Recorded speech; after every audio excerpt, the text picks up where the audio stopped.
Janaki madam ఎలాంటి situations ని దాటొచ్చారో నాకు తెలుసు. మీరు చాలాసార్లు రీల్స్ లో చూసే ఉంటారు. 2023లో బ్రిజ్ భూషణ్ కి అగేన్స్ట్ గా ప్రొటెస్ట్ చేసినప్పుడు న్యూస్ లో చాలా వైరల్ అయ్యారు. అప్పటి నుంచి పోరాడుతూనే ఉన్నారు. పోలీసులు కూడా ఆ టైంలో ఒక స్పోర్ట్స్ ఉమెన్ ని ట్రీట్ చేసినట్టు చేసేవాళ్ళు కాదు. థింక్ చేయండి, చిన్న అవమానం జరిగితే మగవాళ్ళే బాధపడిపోతున్న రోజులు ఇవి. అలాంటిది ఒక అమ్మాయి, అది కూడా స్పోర్ట్స్ ఉమెన్, ఎలా ఉంటుందో మీ ఊహకే వదిలేస్తున్నా. ట్రైనింగ్ టైంలో కూడా లెగ్ ఇంజురీ అని చాలా సఫర్ అయ్యారు. ఇలా ఒకటా రెండా ఎన్నో సమస్యల్ని దాటుకుని వచ్చి ఈ రోజు ఒలింపిక్ లో తిరుగులేని ఛాంపియన్స్ ని కూడా ఒంటి చేత్తో ఓడించి జనాల్లో ఒక్కసారిగా గూస్ బంప్స్ ని తెప్పించారు. కానీ అన్ఫార్చునేట్లీ ఫైనల్లో 50 kg కేటగిరీలో 100 grams ఎక్కువగా ఉండటంతో డిస్క్వాలిఫై అయిపోయారు. మ్యాచ్ విషయంలో మేడం లక్ష్యం కోల్పోయారేమో కానీ 100 కోట్ల మంది ఇండియన్స్ మనసుల్లో స్థానాన్ని కోల్పోలేదు.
సార్లు రావడం లేట్ అవచ్చేమో కానీ రావడం మాత్రం పక్కా. ఈ లోకమంతా తన రాజ్యమంతా మరి మంచి మనసే తన కోట, తన రూటు రాచబాట, తల వంచే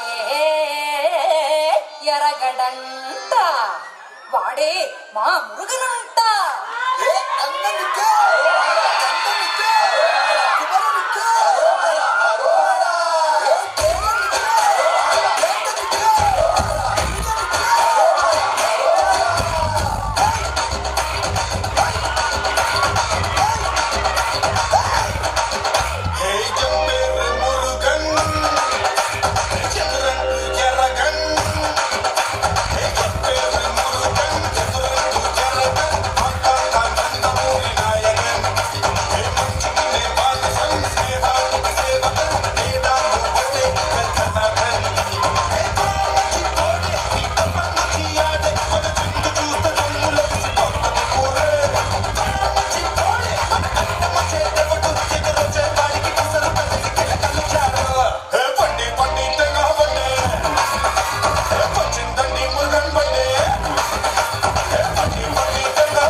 కళ్యాణ్ పాట ఒకటి ఏంటి సిచ్యువేషన్ డిమాండ్ చేసే సీతారాం గారు. ఆయన పాట సిచ్యువేషన్ ఉందండి మేము డిమాండ్ చేస్తున్నాంగా.